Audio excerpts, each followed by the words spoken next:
Hi, perhaps you recognize me. It's your favorite president. We will decide who comes to this country and the circumstances in which they come. And if the yes vote is successful, we will be divided forever. What does confrontation mean?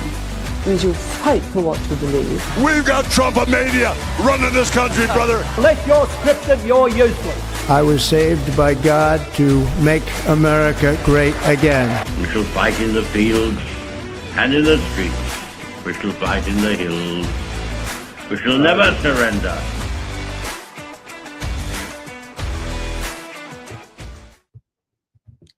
G'day everyone, welcome back to another episode of Commanding the Narrative. My name is Stephen Tripp. Thank you to everyone who is watching this. And if you are watching this live on Facebook, Rumble or YouTube, you can contribute to today's discussion on the chat, or the link to StreamYard is in the chat if you want to click that link and call in and ask a question and have your say. But I'm joined by a very special guest, the lead Senate candidate for New South Wales for the One Nation Party, Warwick Stacey. Welcome, mate. Steve, thank you very much. Just bring your microphone a bit closer to you.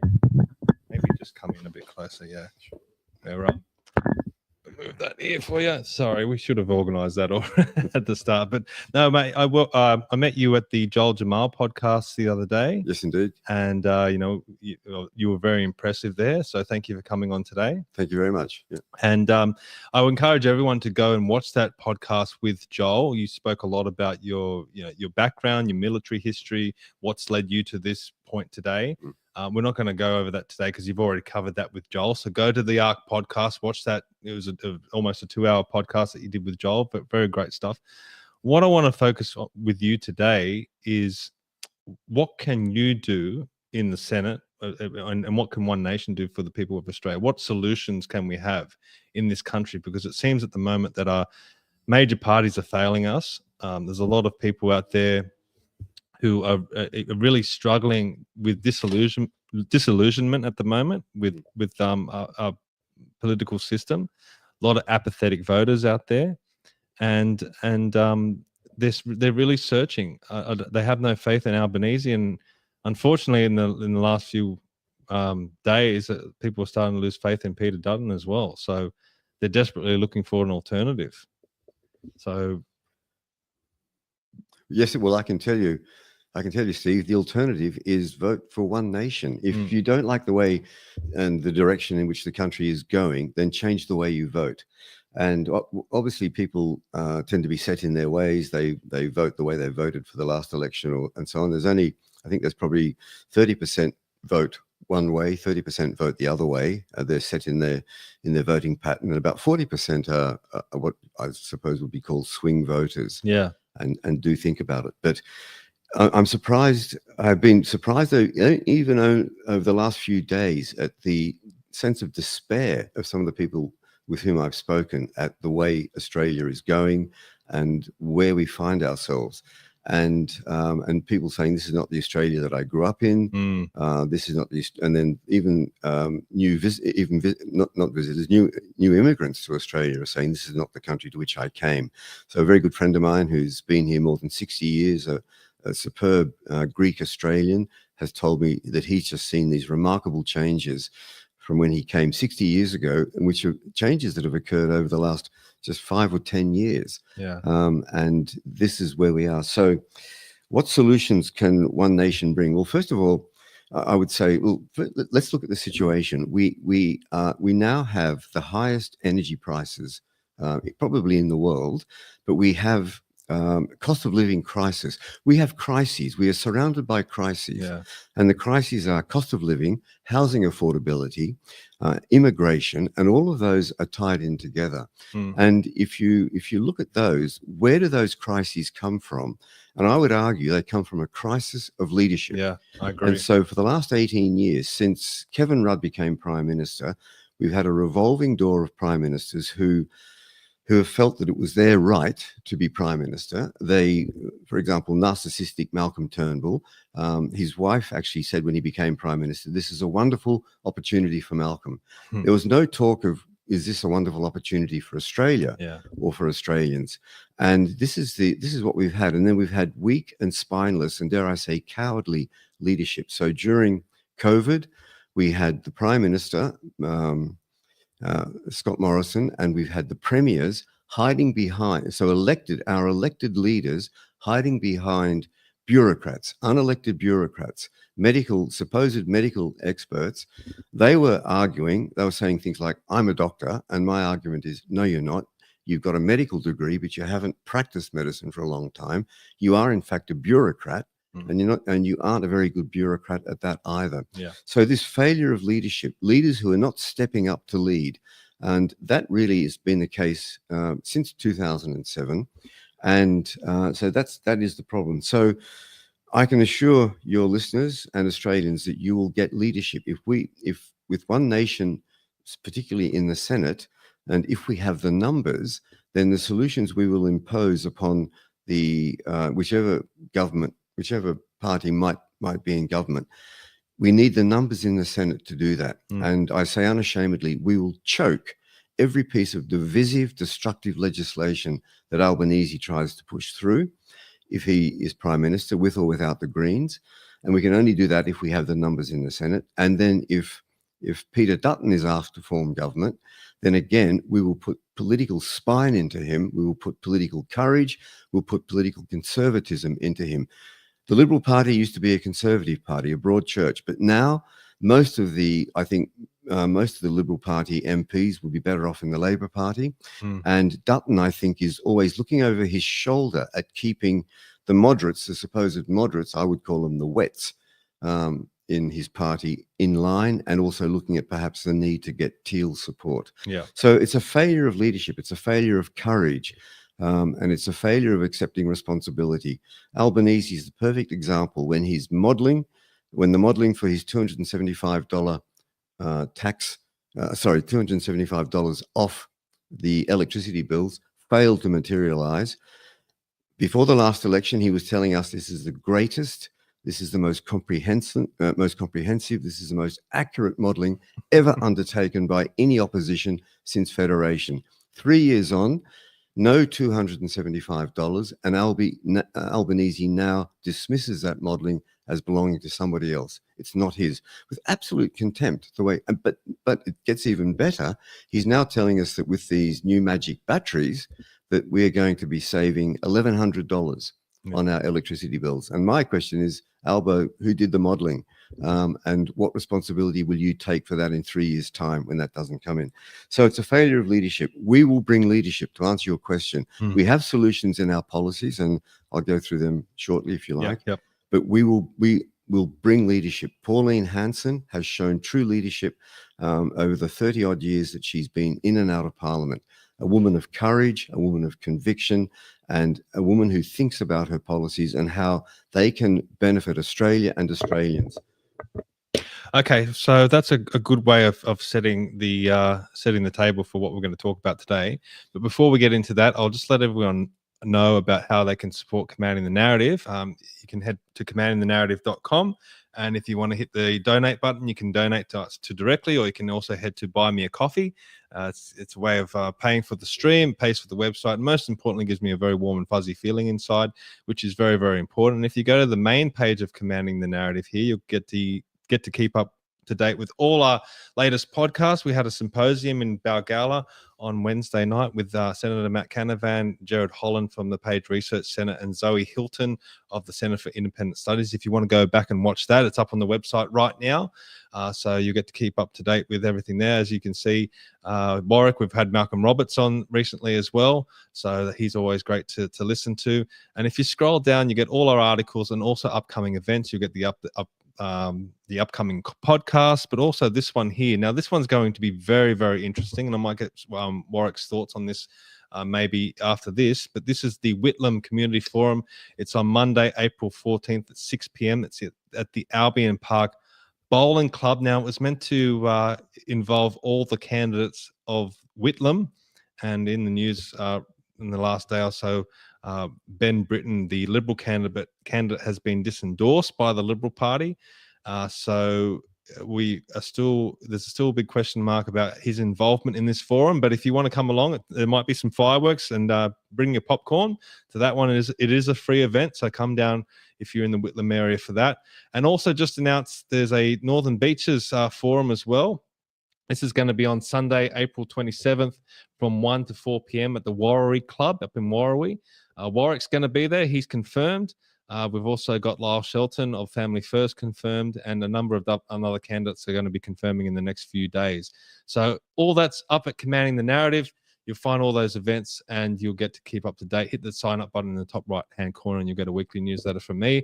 And just quickly on Australians for Better Government, because Australians for Better Government are getting new members all the time. If you'd like to sign up and know what we're all about, head to australiansforbetter.com.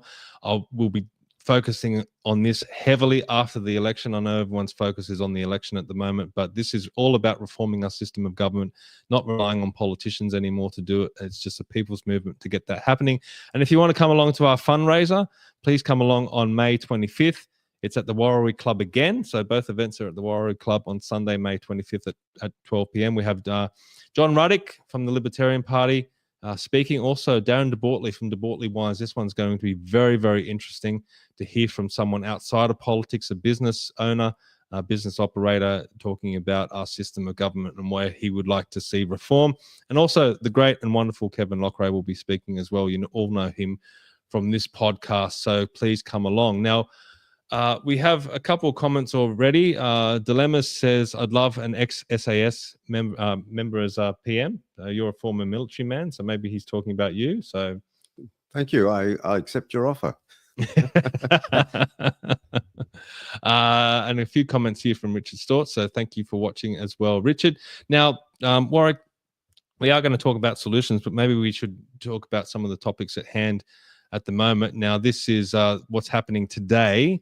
The coalition has backtracked on its working from home scheme, and also the 41,000 job cuts that it had announced. So it's no longer going to do that. The Liberal Party and Peter Dutton have said, no, that's the wrong policy. We've listened to the feedback, and we're not going to go ahead with that. Also today, we've seen the stock market plunge, and also the Aussie dollar go below 60 cents. And it seems like the days where Australia can withstand, global economic downturns are long gone. And you can say that's another crisis of leadership. So two examples here where, and whether it be Albo handling the economy or Peter Dutton just handling his own policies and a little bit of criticism. I remember when I was growing up, John Howard went to the 1998 election with the GST policy, which was incredibly unpopular, but he stuck to his guns and he saw that through. Are we going to see that ever again in Australian politics, where politicians will stick to their guns and stand up for what they believe in and their convictions? Yes, if One Nation candidates are voted into Parliament in both in the Senate and in the lower house, I have to say I think that we certainly are conviction politicians, and the reason why I'm a candidate and why other candidates have joined One Nation and have accepted to work with and under Pauline Hanson is because of her conviction, her courage, her convictions, and Senator Malcolm Roberts as well.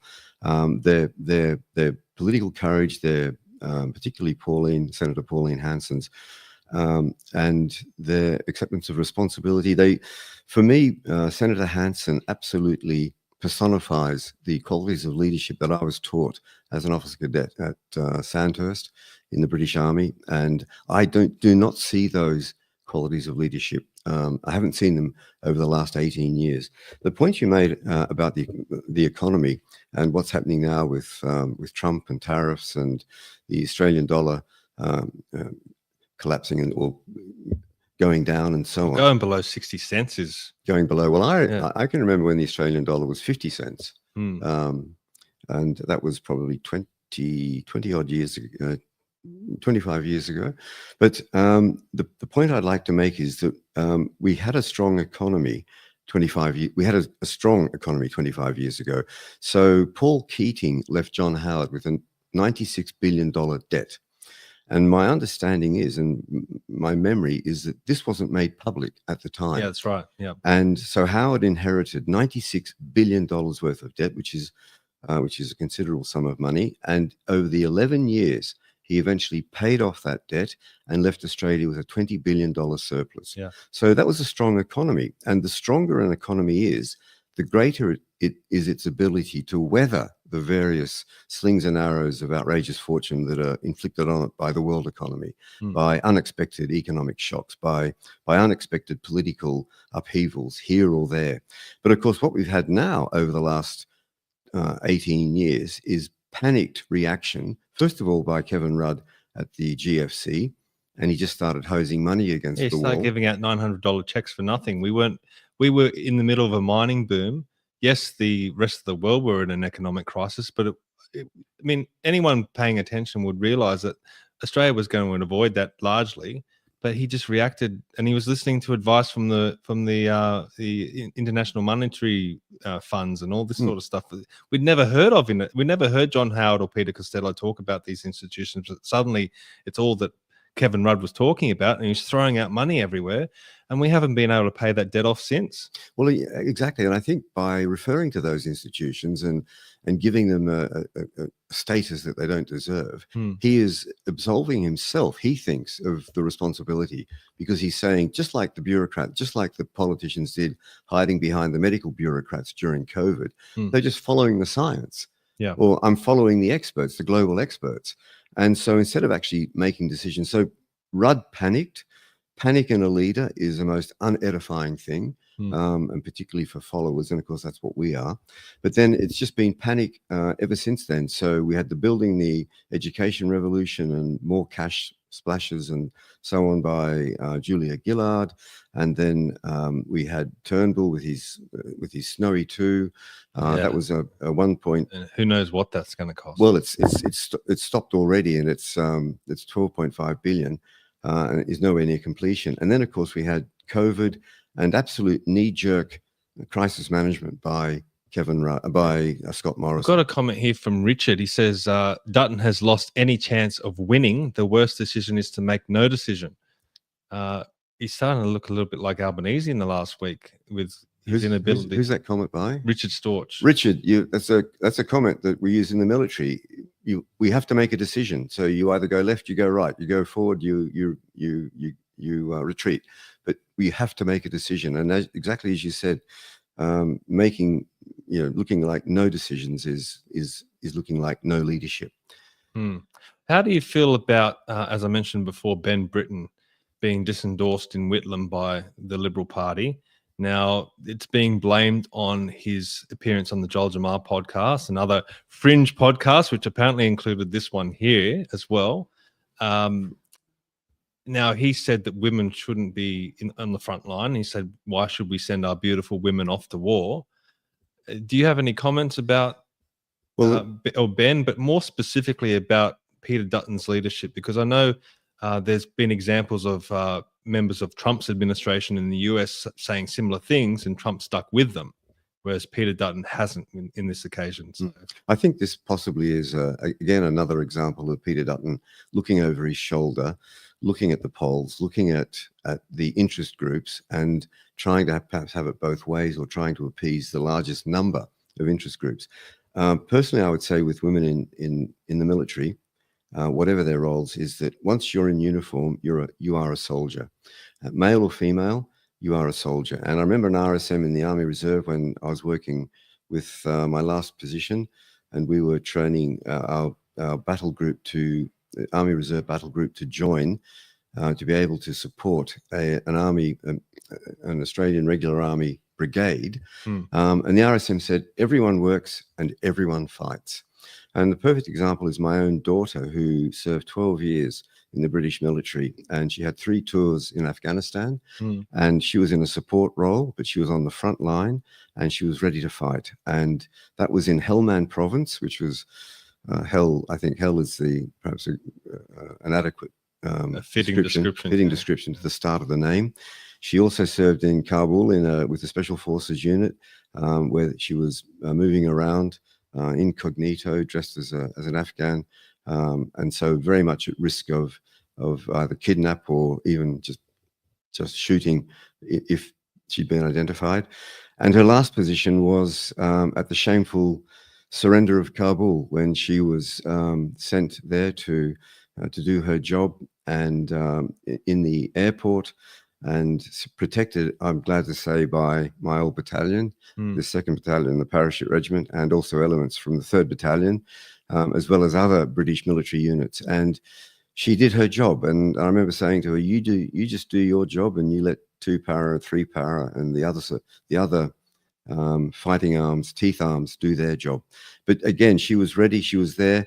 And if the Taliban had attacked, then she would have been, well, she was on the front line. So everyone works and everyone fights. That's a very military perspective, though, where you're just dealt the cards that you're given and you make the best of it. But from a political standpoint, do you think it's sensible for politicians to be saying that women should be on the front line? I think, look, I think the thing that I dislike most is politicians who talk about such subjects without having had the experience of being in the armed services, yes, in any capacity. Yep. And also women who talk about it who have had no such experience. So I think that's just a personal point of view. But I think again, politicians, particularly in the major parties, the uni parties, they're looking at what is going to get them elected. And so, of course, are we. But we are telling you what we are going to do, and we have our convictions, and our convictions are not those, or our convictions are solid. They're not malleable. They're not watery, and they will not shift with what we think are perhaps slight shifts in public opinion. We are here, one nation candidates, one nation politicians are here to serve the country and to serve Australians. Got a comment here from Dilemmas. When you hear life stories like that, and then you look at what Alba has done with his life, it's pretty clear who would be the better leader and who wants to be a ruler. So obviously what you're saying is resonating with the audience. Absolutely. I think Albanese has, dare I say, has been on the public teat all his life. He's never had a proper job. He's never swung a pick and shovel. He's never worked in a factory, or none of them have. Or clocked on. Well, they haven't. In fact, that's correct. I actually I wrote an essay some time ago for an essay competition. I looked at the front bench of Ben Chifley's last cabinet and Menzies in 1949, Labor cabinet, and then Robert Menzies' last cabinet, Liberal coalition, in 1966, and compared those two cabinets with Scott Morrison's cabinet in 2021, I think it was, and Albanese's front bench as leader of the opposition. And like chalk and cheese, you had real life experience with Chifley's cabinet and Menzies' cabinet, and you just had this Canberra bubble, this political bubble in which the politicians in the main parties have lived. They've never had a proper job. I mean, a perfect example is I was in the Hunter just recently with our two candidates, Stuart Bonds, who's our candidate for Hunter, and also Arnon Wither, who is our candidate for Patterson. Now, Stuart came to this town hall from his work in a coal mine, dressed in his uniform. Arnon Wither works in a factory producing oils for the coal industry.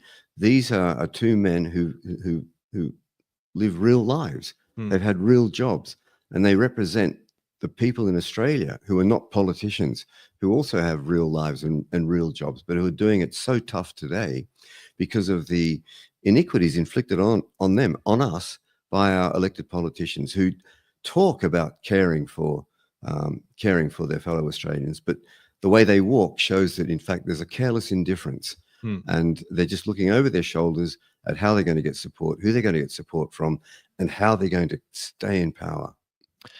Now, there's this article that was in the ABC. I saw it today, actually. It talks about that, the major parties are starting to really bleed votes, and there's a lot of swing voters out there. There's a lot of people that are apathetic, and it's really going to have an effect on this campaign and this election.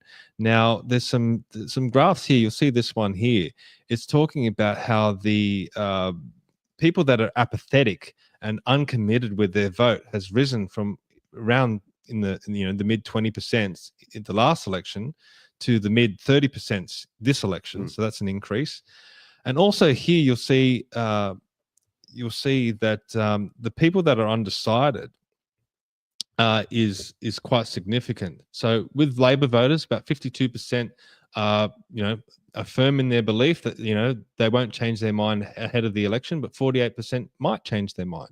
Coalition voters, it's a lot stronger. It's in the mid 60s that will not change their mind. Interestingly, the Greens voters are split 50-50 roughly, and even more interesting is the independent voters are around 42% committed to their vote. So there's a lot of uncommitted voters out there. What do you say to them when you're talking about candidates like Stuart Bonds, like the Patterson, Arnold Wither, Arnold Wither, like yourself, that had real life experience? In the past, those sorts of candidates haven't gotten ahead, mainly because they haven't been in the major parties.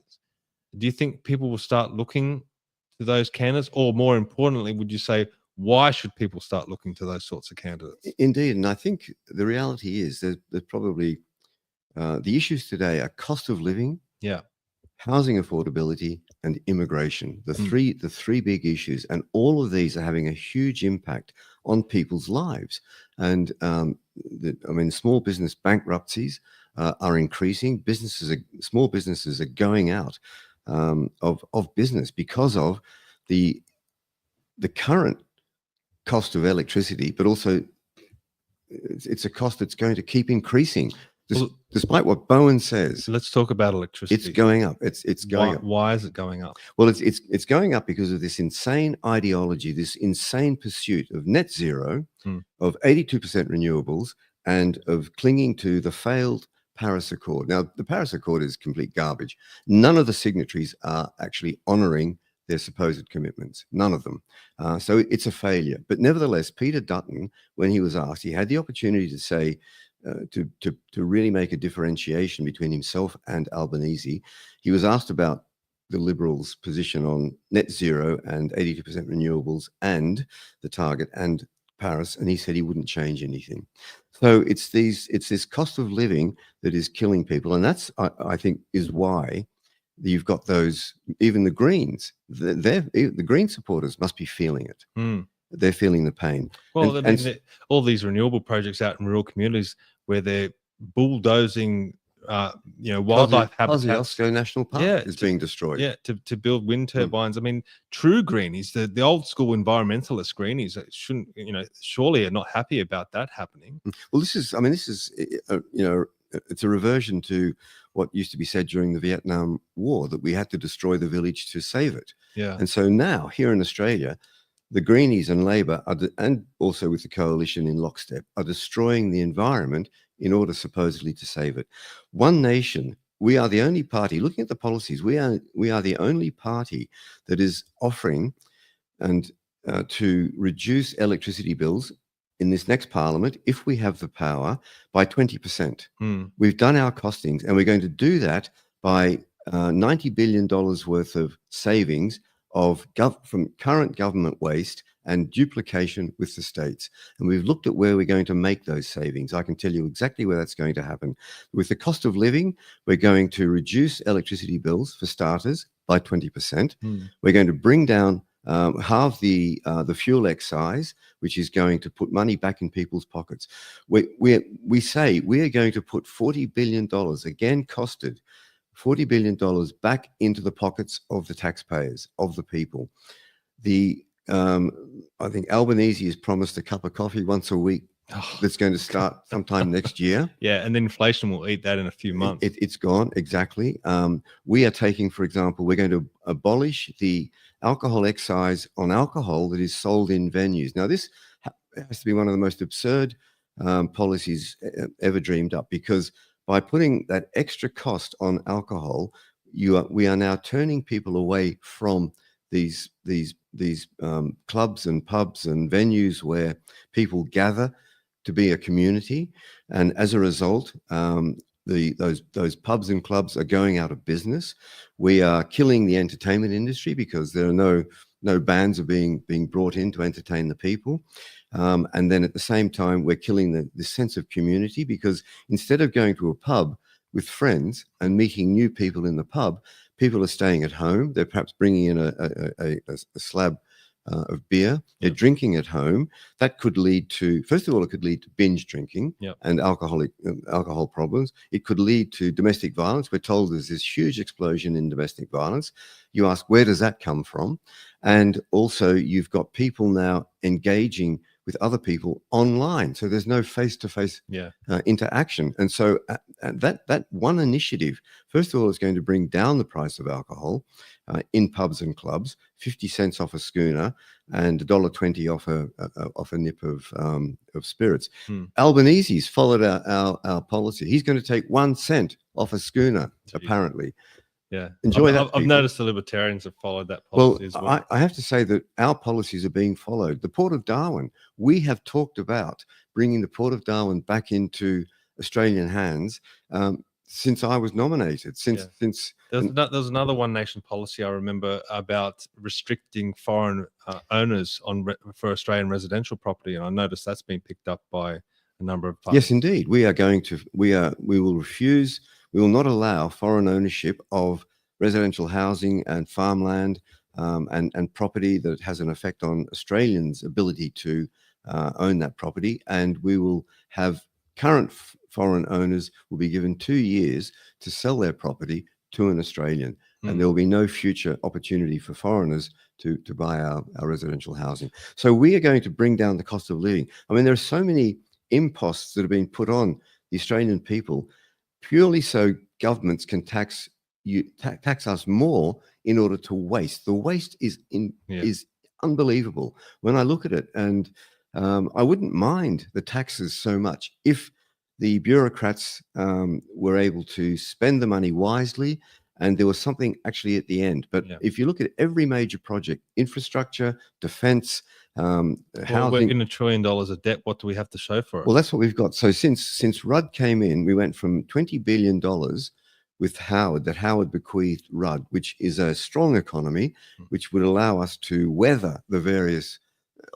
There are always going to be storm clouds and storms with economics and politics and so on. Now we have a $1 trillion debt, which is going to. I probably won't feel the full effects of that, but my adult children and the grandchildren that I still don't have, they will be left with it around their necks. This is an unconscionable act on the part of the governments that we've had for the last 18 years, and Albanese has just promised in the lead up to the budget. He promised $67 billion worth of spending.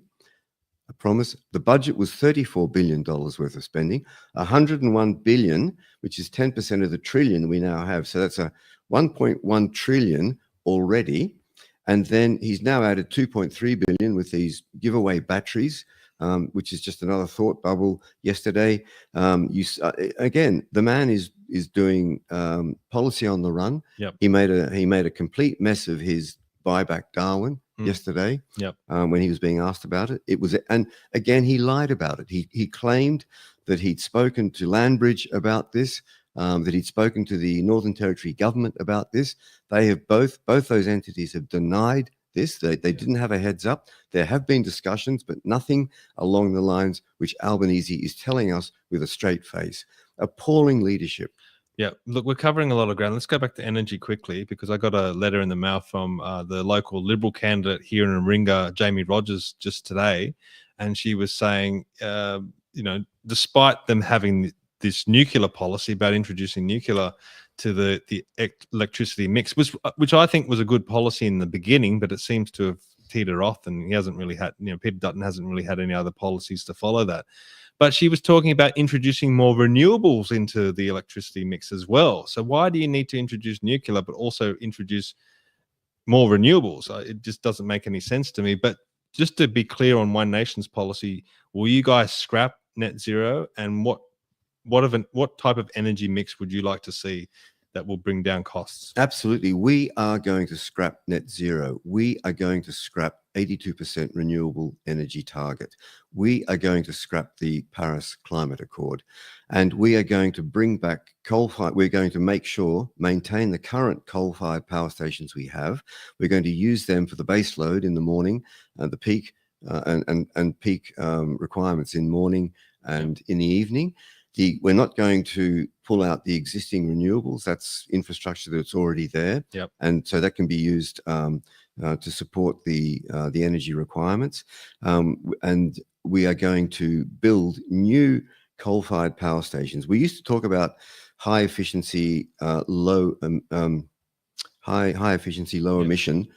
coal-fired power stations. They're now talking about high efficiency, zero emission coal-fired power stations. And so technology is getting better.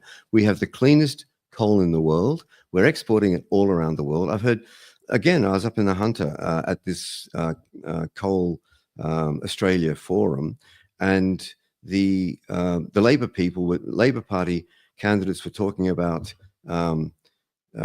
not using coal at all in our energy mix here in Australia, phasing out the coal mining industry in Australia. On the one hand, they were talking about transitioning our coal miners to some other occupation, but then they said the coal mining in the Hunter will continue for 100 years. And I mean, the contradictions, the inconsistencies are incredible. And they say this talking out of one side of their mouth at the same time, not in a different location, telling this group this, and then later that group that. We were told this at that forum. Yeah. And I just thought, how can you get away with this? But it shows how short-sighted these politicians are. I mentioned that our GALA symposium that we had on Wednesday night, and Jared Holland was talking about, okay, you can get rid of coal-powered stations, but you still need coal for smelting steel, and there's a whole bunch of other uses for coal that you just can't get rid of without another alternative. No one talks about that. Well, exactly. But first of all, could I say the world has been seduced by this global warming, climate change, and the advocates keep changing the name as the previous name fails to actually do what it was supposed to do, or describe the desperate situation that they claim that we're faced with. 3%. Carbon is the great criminal. 3%. Or man produces 3% of the carbon dioxide in the atmosphere. Nature produces the other 97%. Water vapor is the biggest the biggest greenhouse gas effect, 60%. So we've got people telling us that we're going to hell in a handbasket. We need renewables. We don't need renewables. That is what is sending us to hell in a handbasket. So we're going to stop the renewables rollout. It's a never-ending cost. And the interesting thing too is that I just saw recently, Victoria is having real trouble getting through and being able to implement its proposed offshore wind turbines off the coast of Victoria. And is that the one off the coast of Gippsland? It's all over, wherever it is. That's going to be 15,000 square kilometers. Can you imagine like the size of that? Well, just wait, it gets better. Yeah. So apparently even the developers are walking away from it. The rent seekers are walking away from it. They're seeing that even with the massive subsidies that the taxpayer is being forced to pay for these, they're not going to make a buck. So they don't want to get involved. Yeah, well, I bet they keep the subsidies they've already got. They will. Of course. And that'll be written into their contracts. And also bear in mind that the remediation for the removal, these wind turbines last 15 years, and then they must be exchanged. There is no remediation. It will cost $1 million to dispose of a single wind turbine. And there is no remediation requirements in the contracts of these whatever you call them, developers. But Lily D'Ambrosio, who is the Victorian state government energy minister, is going to have to look at using solar panels and wind turbines on Victorian land in order to meet her targets, meet the Victorian government's targets, renewables targets. Guess what? That's going to require covering 70% of Victoria's land mass. That's correct. I've brought that up on the show before. That was in one of the Victorian government's own policy documents. It was advocating for offshore wind, and it was using that argument that to get to net zero with wind and solar onshore would require 70% of Victoria's agricultural land. It's tremendous. I think it's 127,000 square kilometers of agricultural land. So 70% of that's like 88,000 square kilometers. Unbelievable amount of land that's required. And we're seeing the same thing here in New South Wales with these renewable energy zones. There's 5 of them around the state. The Central West Iran is going to be 20,000 square kilometers. The Energy Co website describes it as a modern day power station. How could anyone in their right mind want a modern day power station that's 20,000 square kilometers and takes up Dunedoo and Dubbo and Wellington and Mudgee and Coolah and all these nice little towns? I mean, people were talking about the solar panel farm out in Wellington and how much land it's just carpeted across our landscapes. And we have voters here in the northern beaches of Sydney voting for Teals, completely unaware. Well, they are oblivious. And my argument is, well, let's put a wind turbine in your backyard, and then you have to remove it in 15 years. It'll only cost you $1 million, and then also don't bear in mind that the toxicity of the elements that come off the blades and so on, with just weathering and bird strikes and whatever else, absolutely contaminates the ground. The solar panels with lead and galenium, I think, that leaches into the soil. When the solar panels are removed from agricultural land, the farmers will have to remove 3 or 4 feet of the topsoil below them to get rid of the toxins that are in the land. And these are put there by greenies who supposedly have the environment at heart. It's like a scorched earth. It's kill the environment to save it. It's just the absurdity. It's an insane ideology. And the current leaders, they honestly don't care, because they've got they've seduced the public into believing that we're going to hell in a handbasket. The world is going to burn up. These are utter lies. And there are climate scientists, Professor Judith Curry and Professor in the United States, Professor Richard Linson at MIT, our own Professor Ian Plimer, who absolutely discount and reject all the outrageous claims of the climate alarmists.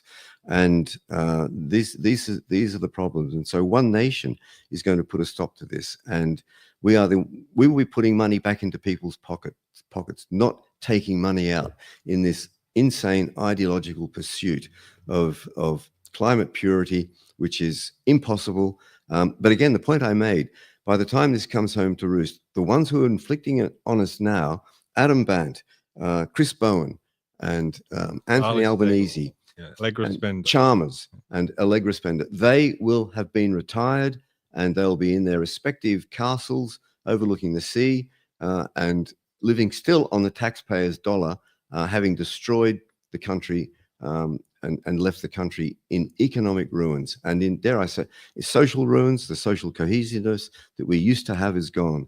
So this is why One Nation, I say, One Nation is the only true conservative party left in the country. Let's talk about, because we could talk about that topic, the whole show. It is a massive topic, but we want to get all your main issues out. And the big one for One Nation is immigration. It's always been one of the major issues for One Nation, and we're seeing tremendous amounts of immigration coming into the country. I think it was 446,000 in 2023-24. That was the net immigration that came into the country, which the year before was over 500,000. So we've seen well over 1 million people in 2 years come into the country. That's net. That's not people going. That's the end result. This is driving up housing affordability. It's driving up pressure on our hospitals, on our roads, and all sorts of different things. What's One Nation's policy when it comes to immigration? We are going to absolutely stop mass immigration in its tracks. We're going to deport. There's 750,000 illegal entrants into Australia. We're going to deport them. We are going to stop the student visa rorts, where students come and it's a backdoor entry to permanent residency and citizenship. My understanding is now also that each student is able to bring up to 6 members of his family into Australia. To do what? I've got no idea. But that's adding up, of course, to the housing affordability, or to the housing crisis, let alone affordability. We had a managed immigration program for a good number of years. In fact, probably from the Second World War, when immigration really kicked off in Australia. And in the decade from 2009 to 2019, the average immigration intake each year was about 260,000 people.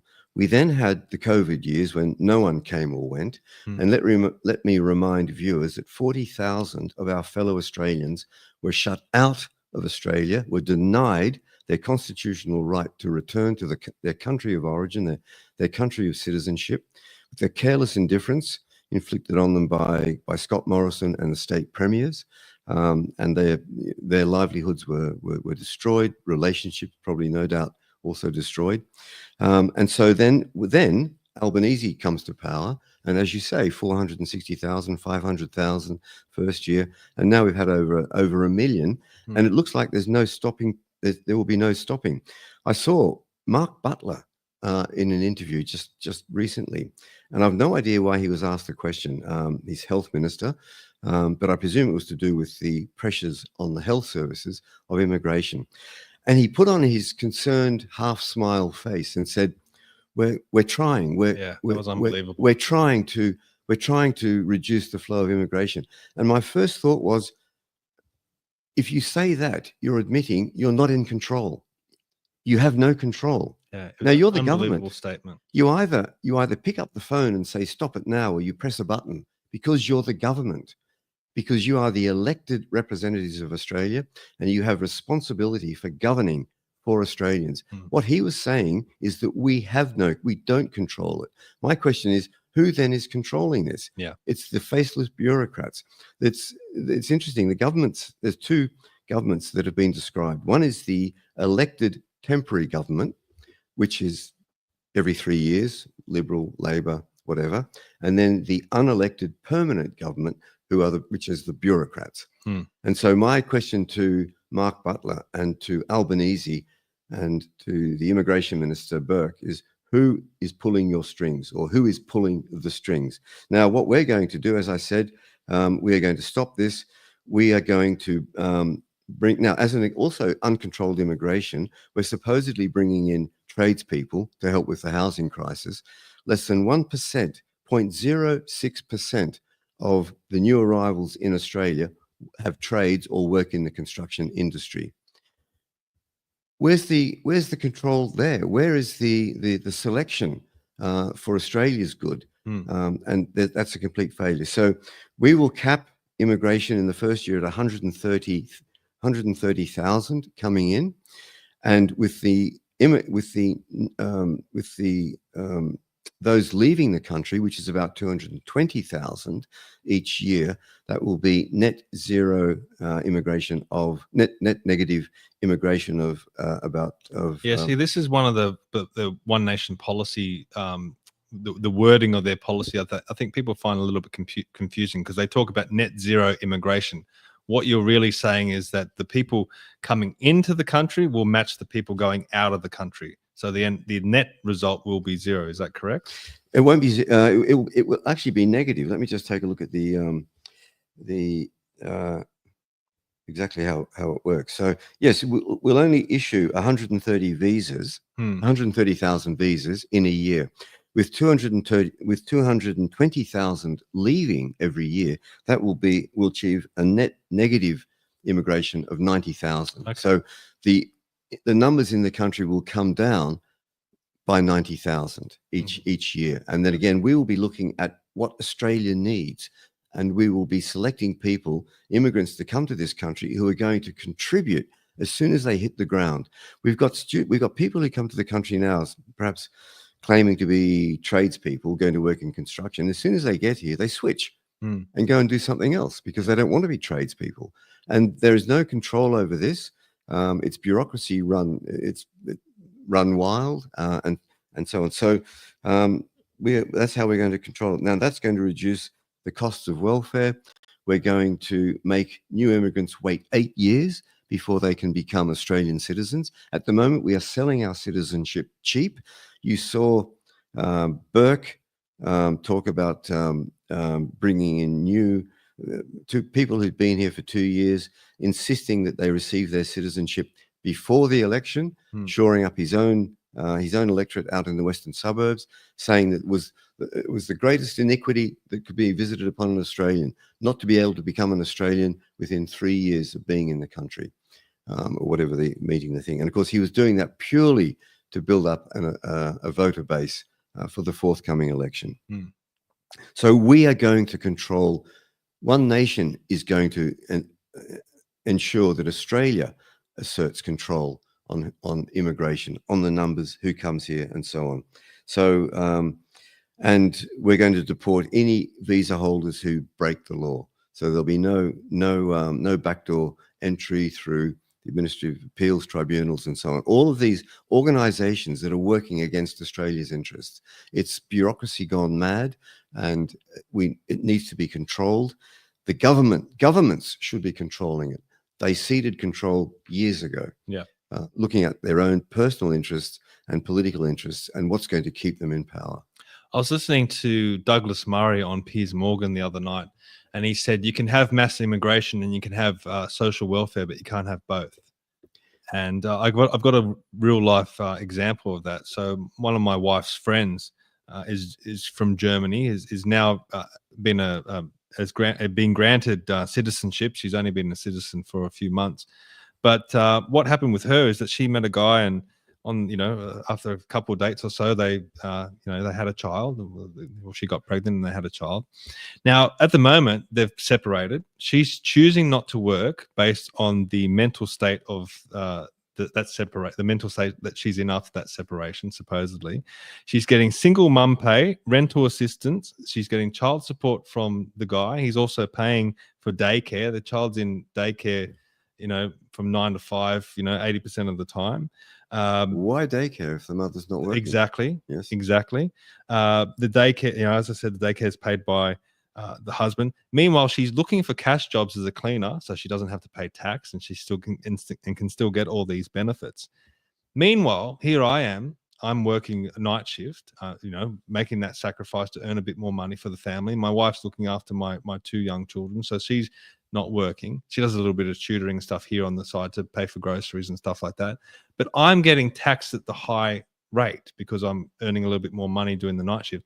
Meanwhile, also paying a mortgage, multiple mortgages, and just trying to get by as best we can. So when I look at a story like this and my own situation, I feel like there's a tremendous imbalance. Someone that's come into the country, yes, they are a citizen now, but only for a few months. They're getting all these benefits and not working and choosing not to work. And here I am working, supporting a family and also trying to get ahead. I'm getting taxed at the high rate. I'm really interested by One Nation's income splitting policy, which would allow me to split my income with my wife when she's not working. Can you expand on that a little bit more? Yes, indeed. To maybe reach out to people like myself that are really struggling by working hard, trying to get ahead, but that are not getting any benefits from. Yes, indeed. So, this is exactly what we are going to do. So we are looking at a couple who have at least one child, a dependent child. And as an example, we take as an example, perhaps the income earner in that family is earning $120,000. The other member of member of that couple is not working, a stay-at-home mum perhaps, looking after the child, and they are taxed on that they're taxed on that sole income. We're going to introduce the ability to file a joint tax return, which means that the income will be split between both people. So each will be taxed on $60,000 each. And that means a saving of $9,500. That's an example that we use. And that can pay for the kids' school fees, or it's a huge sum of money that can contribute to a family's ability to deal with the current cost of living crisis. And then also where perhaps both couples are earning, but as in your example, full-time, two jobs or whatever, you might be earning the lion's share of the income and your wife is doing part-time work and so on. But again, putting those two salaries together, splitting them right down the middle, and then taxing them at that equal rate or equal level of income, that will bring in savings of $2,000, $3,000, $4,000, depending again. So essentially, on the it becomes amount. like a household income. Yes. So the household is taxed at the income that the household is produced. Exactly. Yes. Rather than just the individual. And this is just careless indifference on the part of government and bureaucrats, and not looking at ways to help help people. And of course, as I said, One Nation is the only party that is promising to put money back into people's pockets. Every other party is going to tax. Yeah. Either keep taxation as it is now or increase taxation somewhere down the line. In fact, there are so many secret taxes. Fuel tax has gone up 6 times since Albanese has been Prime Minister. So there is built into the fuel tax a twice yearly increase, which goes up automatically twice a year. So 6 increases in the fuel tax. We, of course, are going to halve that, and that's going to be in the first year to look at it and see its effects and consider whether, which way it could go from there. So we are looking at putting money back into people's pockets. We're looking at stopping the waste that is occurring. There's $90 billion worth of waste that we've looked at. We're going to abolish the Climate Change Authority. Yeah. That's going to save $30 billion. And I've said this before, Matt Keane is going to have to go and get a proper job for the first time in his life, off the public teat and out, I hope, working. And Matt, we can find you a job in a coal mine if you're willing to do that. I'm sure Stuart Bonds will make sure you get a good job there. Now let's talk about infrastructure, especially water. I'm interested in the water policy because drought proofing the country is something that's been neglected. We haven't built any dams. Rural communities are really struggling with roads. Even cities are struggling with the lack of roads. And I know a lot of that's state policy, but federal can contribute in that department. But specifically with water, what are some of the things that One Nation are proposing there? Well, we've taken a line from America. We're going to build, baby, build. And first of all, we're going to build dams. I think a dam hasn't been built in Australia for the last 30, 40 years. Stopped by the Greens, the environmentalists, who are quite happy to destroy Mount Kosciuszko National Park to put in their renewables, the transmission lines and all the rest of it, but won't build a dam. We're going to build a dam in northern Queensland, the Hells Gate Dam in northern Queensland. In central Queensland, we're going to build the Urana dam and pipeline. And then in southern Queensland, we're going to build a dam there. In northern Victoria, northeast Victoria, near Myrtleford, it's the Big Buffalo Dam that's already that we're looking at, and we're going to do this to provide. First of all, it's providing water for our farmers and also for communities to use water, but also flood mitigation and flood prevention in some cases. And the other thing that we're looking at, so that's 3 dams in Queensland, 1 dam in Victoria, and we're also proposing that the Warragamba Dam in Sydney, which provides 80% of Sydney's drinking water supply, the dam will be raised. Now, this was designated by previous Liberal state government as strategic state infrastructure. They put forward the proposal, and the objective was flood prevention, flood mitigation. That was the primary objective. A side benefit would have been additional water supply, of course, for the ever-increasing population of Sydney. The primary objective was flood prevention, flood mitigation of the Hawkesbury Nepean Valley, where 140,000 fellow citizens are at risk of flooding and of being flooded out.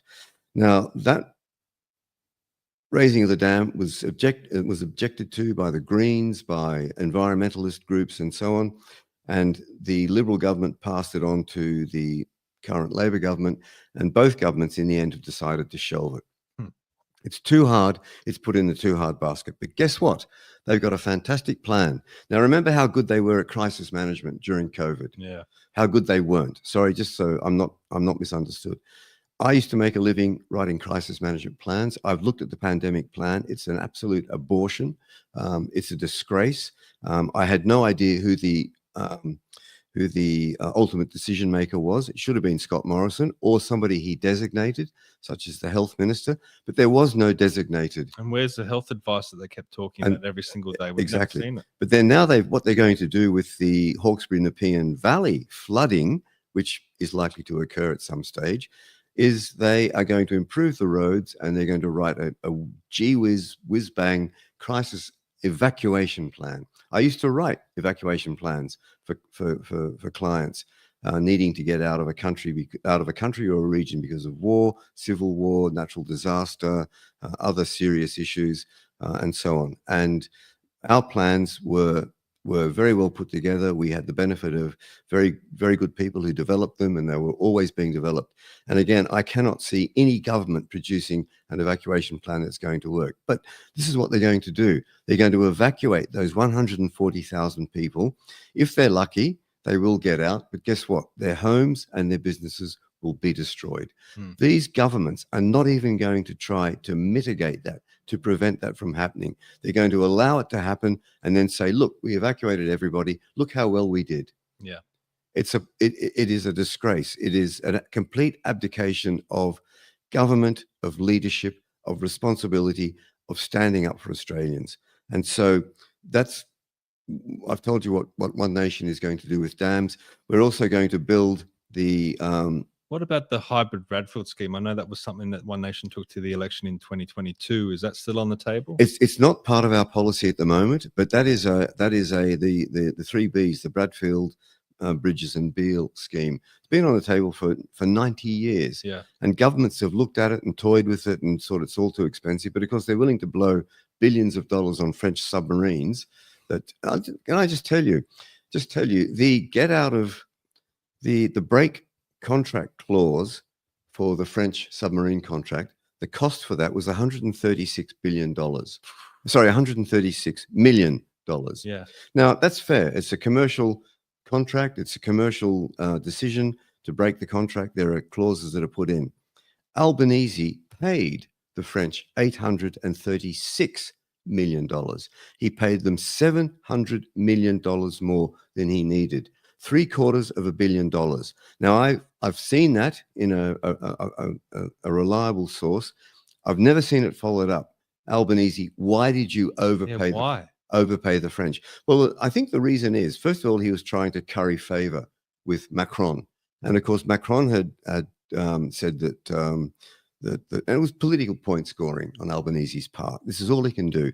He was trying to point score against Morrison, whom Macron had described as deceitful and deceptive and lying and so on. But look, Albanese's now repaired the relationship. Albanese came back from abroad. The little headline was, and the Greens were kicking up about his signature build housing project. And the little headline was, Albanese chucks another $1 billion on the table. Now, Albanese, the politicians today treat billions of dollars as small change. Yeah. And they toss it out here, they toss it out there. And they, with careless indifference and that's why we have $1 trillion debt.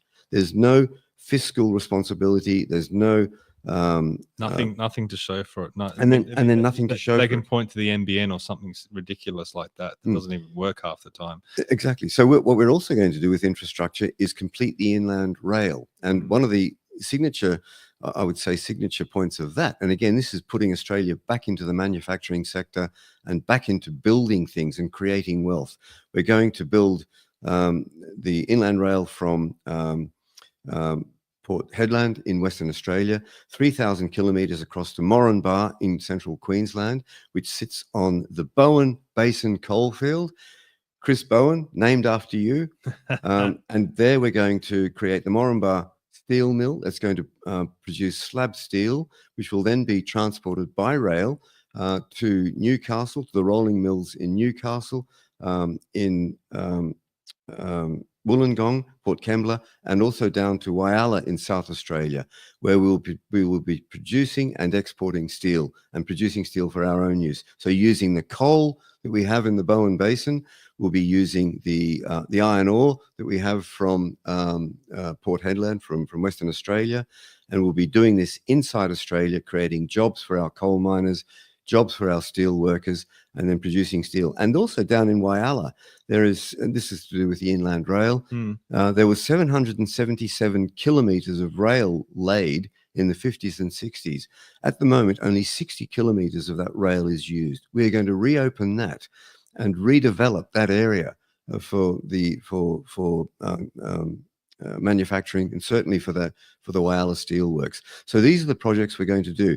We're going to open up or build the rail line or further develop it from Shepparton in northern Victoria through Tocumwal. Yep. This is an area I know. I grew up in that area. It's the food bowl of Victoria, the Goulburn Valley. Yep. And then connect that to Hay in New South Wales so that we can feed our agricultural produce into the rest of Australia for Australians to consume and then to also export. We're going to open up the Atherton tableland, put a way across for that. So again, that agricultural area there can be used and we can export into the rest of Australia. Interesting point I heard, and again, this is coming back to the cost of living and the crisis. We've only had one industry group so far stand up against the Prime Minister and Bowen about the cost of energy, and that is the food industry. And a few weeks ago, they came out and told the Prime Minister that as an average, energy costs for our food producers, these are the farmers, the vegetable growers, have risen 50%. Yeah. And it's killing that industry. Now, I learned 98% of Australia's vegetables are produced in Australia and sold for domestic consumption here in Australia. But next year, 1/3 of our vegetable growers are thinking of getting out of the market because they cannot live. They're going bankrupt. Yeah. A question to Albanese and to Bowen and to Adam Bandt: where do they think our food is coming from? Their policies are killing our farmers, our food producers, and they are carelessly indifferent to that in this insane quest to hit net zero, Yeah. which is going to do nothing at all to about the climate. Yeah. And so this is what we've got. So we are going to put a stop to that. These proposals that you're talking about sound fantastic, but I think a lot of, the big question that a lot of people are probably asking when they're hearing this is, it's not likely that One Nation's going to be elected as the government.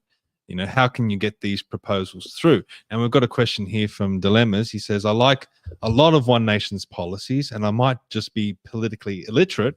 How would One Nation make these changes at a federal level?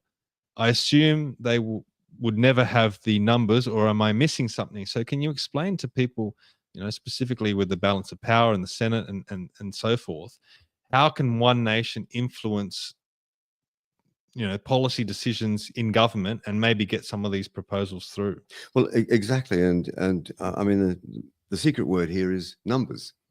So we only have 2 senators at the moment fighting the good fight in the Senate. Senator Pauline Hanson and Senator Malcolm Roberts, both from Queensland. Now, I say this is a fantastic time to be a One Nation candidate because I really do think that the tide is turning. The tide is turning around the world in terms of people recognizing that they are being taken over a fiscal and economic, a social cliff with this, I'll say it again, insane ideology, this pursuit of net zero. And so we need the numbers to get in. We need the numbers in the Senate. And I said it before here, we need the numbers in the lower house as well.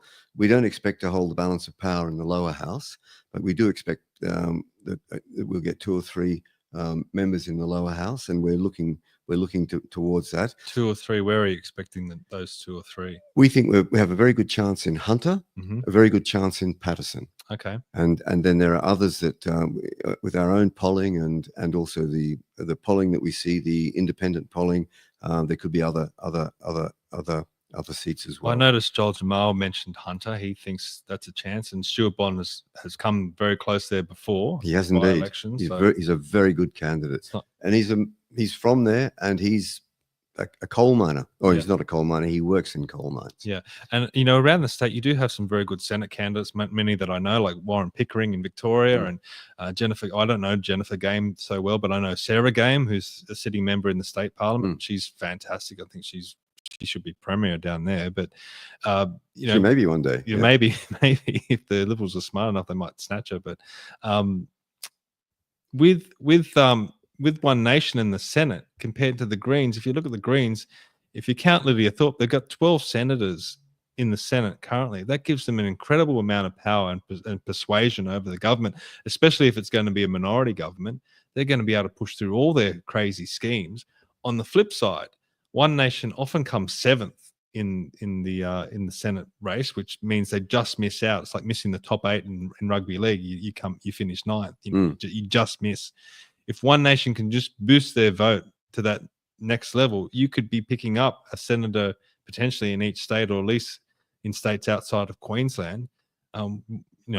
What do you say to people that may be leaning towards maybe some of the other minority parties like the Libertarians or the Trumpeter Patriots and Family First and some of these parties that are floating around?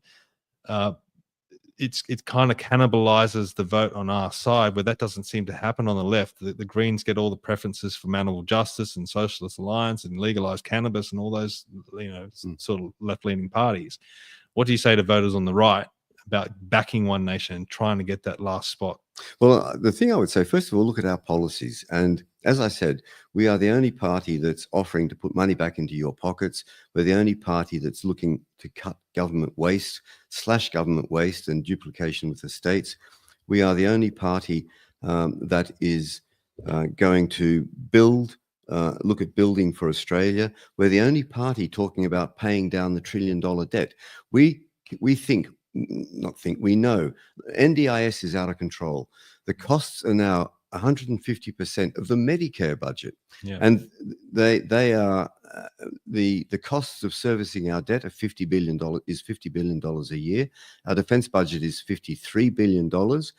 We're looking at expecting that the NDIS budget in 28-29, that's just 4 years out, will be $64 billion unless it's controlled. So we are looking at saving $20 billion off the NDIS. So we are looking at making savings.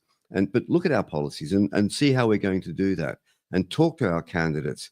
No other Freedom Party, or whatever you want to call them, small party on the right, are offering those specific policies and those specific benefits to you, the voter, and to you and to Australians and Australia. That's going to benefit Australia. So look at that. The other thing is to look at your preferencing, and that is very important. And we will be saying preference Greens last, preference Teals and Labor next, and put the Liberals down there as well, because if you inadvertently preference Liberals near the top. That's in the lower house, but in the Senate, you don't have to preference them at all. You only have to number 1 to 6. 1 to 6 across the top line. Yep.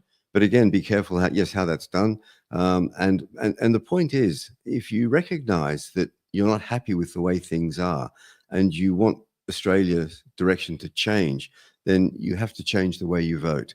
And I would say that One Nation is the one party that is talking the talk and that will walk the walk.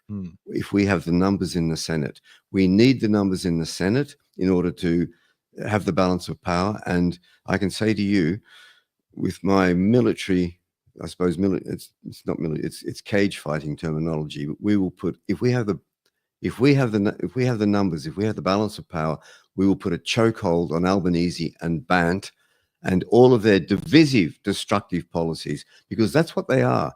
They're not constructive. They're not building. They're not for the benefit of all Australians. They're divisive. They're dividing us as a nation. They're destroying our social cohesion, and they are destructive of everything that has been built over the last 230 odd years of settlement here in Australia. Yeah. So that is why I would say vote One Nation. That is what we can do if we have the numbers. If we don't have the numbers, we can't do it. Yep.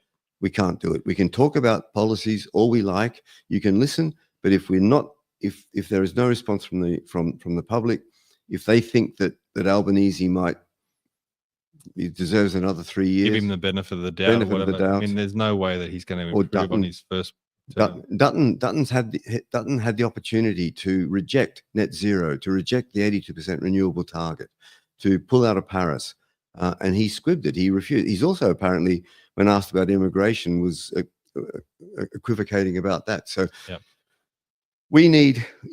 I want a firm, a strong, a conviction leader. We're getting towards the end. I want to push through with a few more things, because I think all these things are important.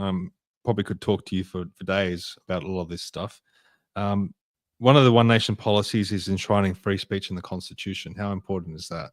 It's absolutely essential, and that is we'll take that to a referendum, and we will enshrine the free speech, freedom of association, freedom of religion, freedom of movement, which we had in the Constitution, and it was trampled by Morrison and every state premier in the country during COVID. And so, I mean, there's no accountability for that. But let me talk about free speech. I was talking with other candidates and with senior people in One Nation, and I think a really nice definition that I've got of free speech with regard to hate speech and the hate crimes laws and so on, which are being introduced to restrict our freedoms. And that is, we didn't have this 40, 50 years ago. Why did we need it? Why did it have to come in? There are reasons for that. I won't go into it at the moment. But a thing I really liked, freedom of speech is absolutely essential in a democracy. And even speech that you don't like to hear, that offends you. But freedom of speech ends where incitement to violence begins. We've seen incitement to violence on our streets, and nothing was done about it. Nothing was done about it. So we've got all of these supposedly magic laws about hate speech and hate crimes and misinformation, disinformation bills that were put up and so on. And all of these, which are effectively control mechanisms to control us, they don't work anyway. We've seen egregious examples of the breaching of these supposedly these laws that were supposed to protect us, and that is outrageous. So, but I am prepared to hear you offend me in any way you like, and I will accept that. And that's your right to say those things, but your freedom to say whatever you like ends when you incite to violence. Yeah, the freedom of speech thing's not there to protect popular speech. It's not there to protect feelings and to protect emotions and to make you feel better about yourself. It's there. I've got let me say, I've got this wonderful quote about free speech from the High Court of Australia, and it was a free speech. It was a free speech case in 2004, Coleman versus Power. And it was a leading free speech case at the time. And the justices made the statement, from its earliest history, Australian politics has regularly included insult and emotion, calumny, slander, and invective in its armory of persuasion.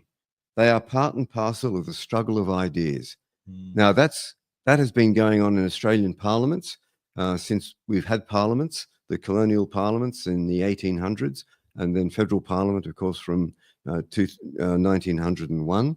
And that is perfect. And that insult, invective, emotion, slander, it's part and parcel of the struggle for ideas, for promoting, debating, and this is being slowly restricted and constricted by governments the elites who are speaking for us, who think they know better than the people, and who are trying to control us. They don't want you to have the argument.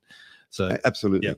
What about the legalized cannabis party? I want to talk about that because they paint themselves as a centrist party, but really what they do is they're trying to peel votes off the right side of politics. They're trying to peel off votes from people that might lean towards legalizing cannabis. I noticed that One Nation, they've always supported legalizing medical use for cannabis. What do you say to people out there who are thinking about voting legalized cannabis instead of One Nation? Well, I'd say don't. First of all, as you say, yes, we believe in medical cannabis, the use of cannabis for medicinal purposes, properly prescribed, properly controlled, and so on. It's no different to morphine or to endone and the various other prescription pain drugs. But I was listening to a debate in South Australia with the legalized cannabis party, and the participants, and they were the Senate candidates, and they were asked whether immigration was having an impact on housing. And the legalized cannabis Senate candidate said she didn't think that was the case at all. Now, I'll just very simple statistics. Australia builds about 100,000 houses a year. We've got, and I presume many of those are being built for a family or for somebody who's going to live in them, who already is here in Australia. We have 500,000 people plus coming in every year. Where are they going? Yeah. And don't forget, we're going to have 140,000 people in the Hawkesbury Nepean Valley flooded out one day, and they'll be lining up for housing that doesn't exist. Yeah. So it's ludicrous. So if you have a party that's with the candidates saying things like that, I would say look very closely at their policies, look closely at their beliefs, and then reconsider. If you're thinking of voting for them, reconsider and come and look at One Nation. Come and talk to One Nation candidates. Look at our policies. Okay, what about rural communities? Because I know during the New South Wales state election, the One Nation vote was soft in rural communities in the upper house. They didn't have any lower house candidates during the state election out in rural communities. And in my opinion, this is just purely my opinion, I think that cost One Nation at the state election in New South Wales. What do you have to say to people living out in these communities? Why should they back One Nation? Well, the first thing that the major thing that I've had from people in the rural communities talking to me about is banking services. Yes. Yeah. And I've seen one young man has had a mortgage with one of the big four banks, and he received a letter telling him that they would continue to take his mortgage payments, but they were stopping any other banking services at his branch. It was quite a large regional town. What could be done about it? Now, we have a policy of creating a People's Bank. Yep. And this People's Bank will be in the 4,000 post office branches that still exist around the country. And we will guarantee that there will be a human being in that branch able to talk, that you will be able to talk to a human being about your banking needs, and you will have banking services provided to you. It's absolutely outrageous that the major banks are shutting down in the rural communities. The people even my own branch was shut down in Macquarie Centre. Yeah. And I've got to drive, if I want to do personal banking, I've got to drive another, 15 or 20 Ks to another major shopping, to a different suburb. Yeah. So this is what we're going to do. And we're also, in order to help with the housing crisis or housing affordability and mortgages, we are looking at providing fixed interest mortgages, 5% over 30 years. And also students or people who had a student's debt, a HEX debt or a HELP debt, will be able to roll that debt into their mortgage debt, so that having the HEX debt, having the HELP debt will not prevent them from getting a mortgage, which it does at the moment. And then also citizens will be able to use part of their superannuation to help buy their home. It will still remain their superannuation. It will not. It will just mean that their superannuation fund will own part of their home. Mm-hmm.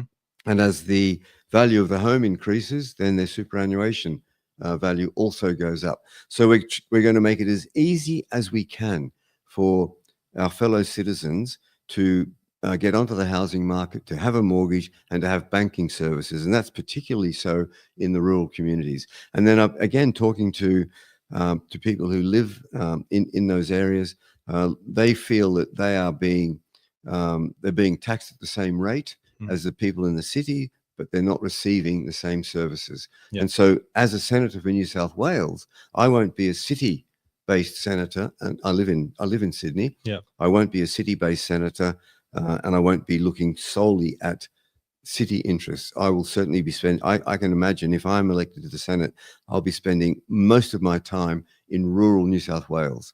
There are other senators, there are 11 other senators for New South Wales. No doubt some want to concentrate on the inner city, on metropolitan Sydney. Fine, you do that. Yep. I will be looking at the rural needs of the New South Wales citizens and looking to improve those services that they have. Yep. Okay. So that's the first one, the main one, banking, I think. Yeah, no, that's a massive issue and one that I hear about all the time.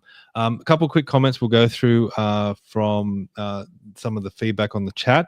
This is from Richard. He says there's a fourth issue, which is intergenerational theft.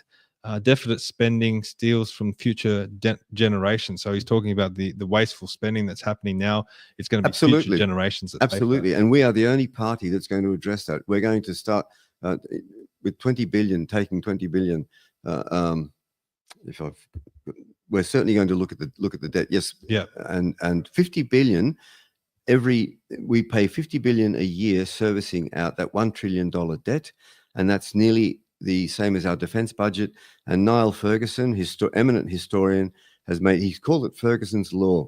Any great power that spends more servicing its debt than it does on its defense will not remain a great power for long. We're a middle-ranking power, so any middle-ranking power that spends more on servicing its national debt than it does on defense will not remain a middle-ranking power for long. That's the trajectory that Albanese has got us on, and that Dutton will continue. Yeah. Okay.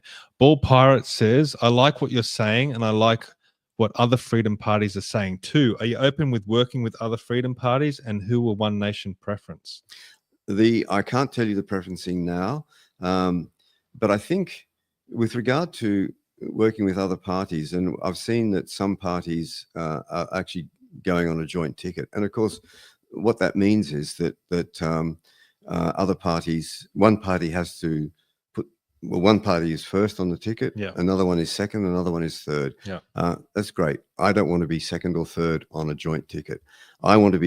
I'm grateful that I have the opportunity to be the lead Senate candidate. I want to get into the Senate because I want to change the way the country is governed. It's status quo. There was a very good political philosophy comment, which is that the real nature of political power is based on the natural inertia of systems that have been in place for such a long time. I've changed that slightly. The real nature of political power is based on the natural inertia of systems that have been in place for too long a time. And so things just truck along. And as an example, pick an institution. Dare I say the ABC. Every year, its budget is increased by 5% or 6% or 10%. And no one looks at it and asks the question. There's so many complaints about the ABC.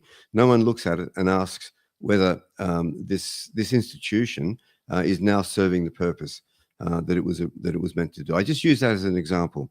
But there are so many institutions that just continue, and they're not looked at. And it's easy for these parties like the Libertarians, which are sitting on 2%, and the Heart Party, which is a fraction of a percent, and Jared Rennick, who really doesn't have any presence in New South Wales, to say, let's have a joint ticket when One Nation is the head honcho. So we were number 7, and we actually believe with the polling that we've got and the support and the state of the country, that's the kicker. It's the state of the country. Morrison created havoc, and the voters got rid of him. They gave Albo a chance. Albanese has destroyed the trust that a people should have in a government, in a leader. He's not a leader. He's a shadow. He's an empty suit. He's never had a proper job. He's just trying to cling to power. This cash splash is so irresponsible. And what we want is true leadership. So.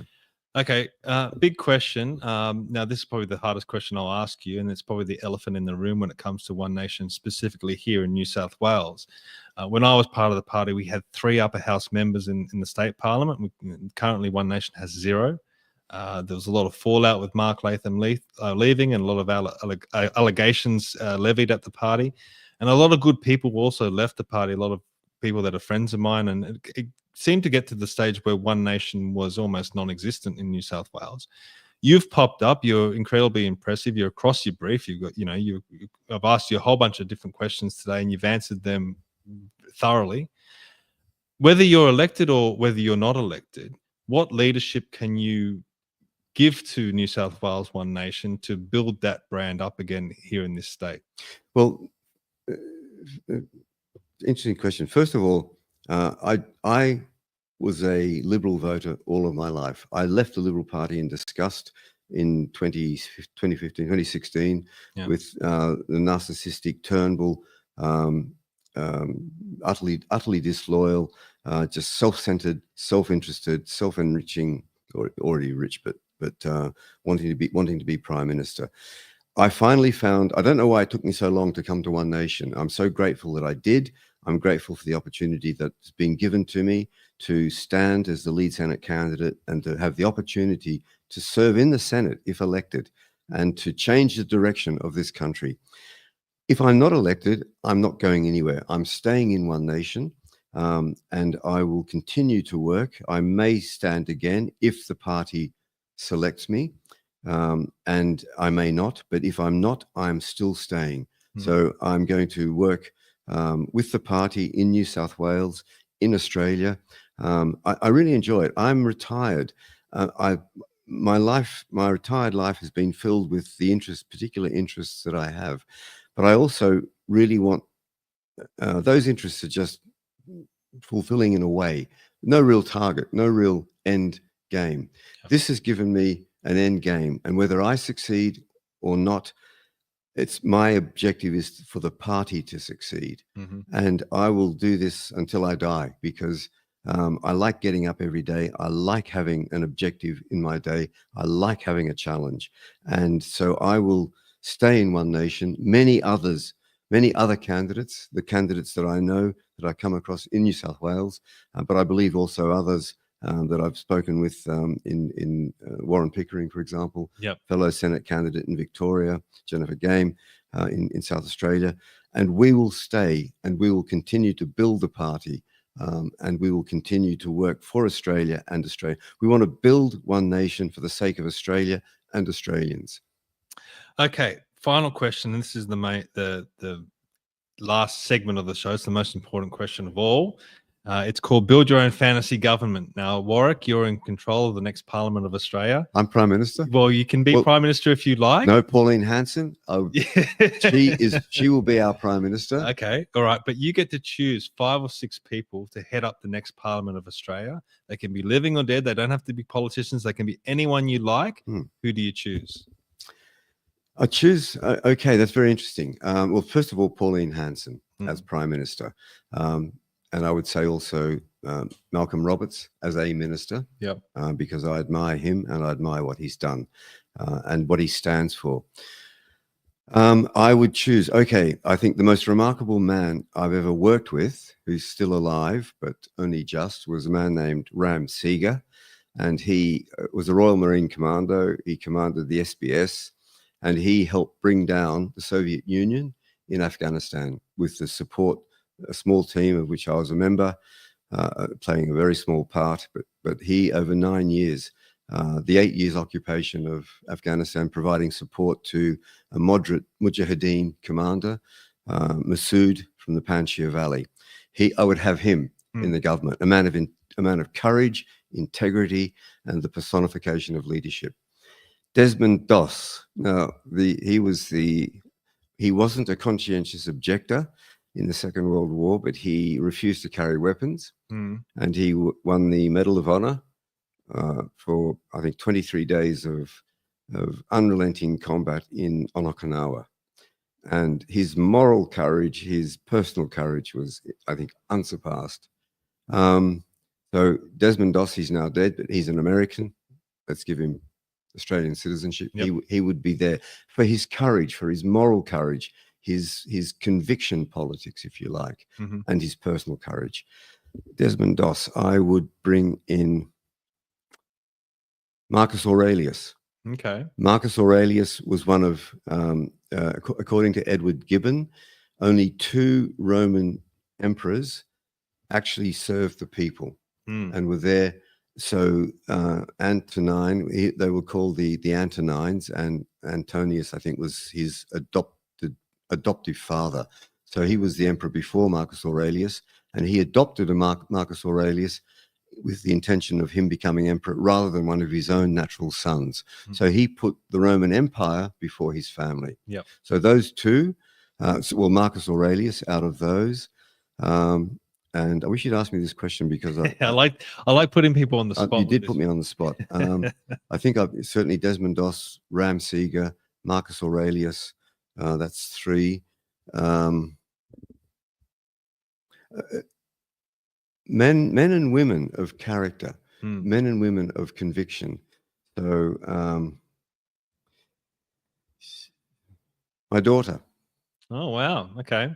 My daughter, an army officer, 3 tours in Afghanistan. Well, Pauline's daughter's just put her hand up for the Senate in Yes, Tasmania. indeed. And would your daughter be interested in politics one day? Probably not, but probably not. She had a fairly hard time in the army. I mean, not a hard time as such, but she certainly put everything on the line in Afghanistan. So educated, again, a woman of conviction, and the political military integrity. And that's what I want. And leadership skills. And she practiced leadership under the most arduous conditions. Yeah. So that's what I want so yes, my darling daughter could be there alongside me. Very good. In there. And I can't think of any other, it's that question, who would you invite to a dinner party? Yes. From history. So yeah, Marcus Aurelius from certainly ancient history. Leonidas, the Spartan leader at Thermopylae. 300 Spartans. And Gorgo, his wife, when she was asked, the Persians came and demanded that the Spartans surrender sovereignty to the Persian king. And she gave them an earful. And then she was asked, or the men were asked, why do you allow a woman to speak in this gathering? And she said, because we Spartan women give birth to real men. Yeah. And it was a real put down. And then, of course, Thermopylae served its purpose. Yep. And then the Battle of Plataea a year later ended the threat of the Persian Empire, which had Persia won, the counterfactual historians asked the question, what would the world look like today? And apparently it would look very different to what we have today. Yeah. It's one of those things with history, could have gone either way and could have changed the whole trajectory of things. And hopefully we're not in a situation like that now here in Australia, and we can pick up the pieces and move forward like we normally do. We've been very lucky in recent decades of being able to bumble our way through things and be better and stronger for it. But I have a fear that we're not headed in that trajectory at the moment. But hopefully people can look to candidates like yourself and put their number 1 vote behind you. I know you're getting some support in the chat here. Dilemma says, not retired anymore. We need you badly. Bald Pirate says, Warren is a gentleman, a credit to One Nation. And Dilemmas has finished off by saying he would get my vote, or she would get my vote. Maybe he's talking about Pauline there as well. But thank you for coming on today, Steve. Thank you for having me. It's been a pleasure to listen to a candidate who knows knows what he's talking about when it comes to policy, and he's got a lot of solutions. A lot of people out there in the political sphere are very good at identifying the problem. I'm very good at providing solutions. When I like to hear the solutions, and that's what really stood out to me when I heard you on Joel Jamal's podcast. And again today, it's been a pleasure hearing from you. If you want to follow Warwick, please head to his Facebook page. He's also got an Instagram as well, but just type in Warwick Stacey for Senate and you'll find him. Please give him a follow and follow everything that he's doing with his campaign. Also head to the One Nation website, which is onenation.org.au if you want to get behind the party and support the party. As you know from this podcast, I haven't been a huge fan of the party in recent times, but there are good candidates still in that party, and you need to get behind them. You need to get behind any good candidates wherever they are, and there are a lot in One Nation, so please support them. And anything you want to finish off with, Warwick, before we finish up? I think just the point I've already made, that if you don't like the way Australia is going, if you want Australia to change, you have to change the way you vote. And One Nation is the party that, if we have the balance of power in the Senate, we will force the changes through. We will force through what we see as absolutely necessary, those policies that I've outlined today, putting money back into your pocket, stopping the waste, the government waste, the duplication, stopping the status quo, just the continuation of the status quo, the careless indifference to the damage that's being inflicted on people, on businesses, and the restriction on our freedoms, taking away our freedoms. We will make sure that all of that is undone. It's stopped and it's undone, and we will be back to being free citizens, free to pursue our own interests, free to make our own choices within the law, of course, but again, sensible laws, not laws that are going to decide what we can say, what we can think, what kind of vehicle we can drive, how we're going to get energy into our home, whether we cook with electricity or gas or nuclear, whatever. We want the freedom to be able to make our own decisions, minimal government, and the opportunity to live the way I lived when I grew up. We didn't have any of these problems when I was a young man. We didn't have any of these problems 25 years ago. They've been created by government, overreaching government, and we want to stop that. Yep, fantastic. Well, thanks, mate. Steve, I really enjoyed it. And thank you to the audience. Viewers. Thank you for sticking with us. And also share this out. I say it every single time, but particularly right now, it's incredibly important with the election coming up. Share this out. Let people know about Warwick and what he stands for and what One Nation stands for. Spread the word. And also, if you can volunteer for any of your local candidates, please get out there. It's so incredibly valuable. It's like gold to these candidates, especially the minor party ones who don't have the resources behind them. Please donate your time and whatever you can as much as possible. But for now, we'll see you all next time. Thank you very much. Bye-bye.